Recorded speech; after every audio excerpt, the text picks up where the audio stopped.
Hello mga kabarks, isang mapagpalang araw po sa inyo mga kabarks. Sa mandako kayo ng mundo. Umaga man dyan, gabi, tanghali, hapon. Magandang araw po sa inyong lahat at pagpalain nawa kayo ng Panginoon. Tingnan po natin to mga kabarks, yung kasama ko. Kasi masyadong magaling daw ito mag-drive eh.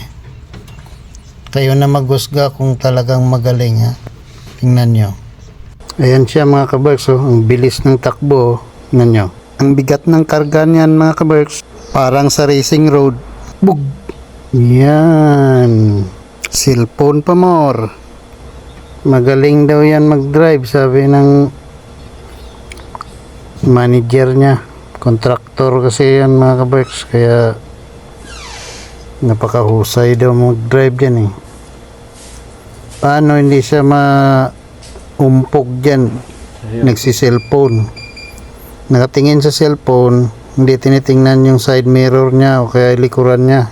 Ang bilis pa ng takbo, kaya ayun. Ang luwag ng daan na yan mga kabarks, oh.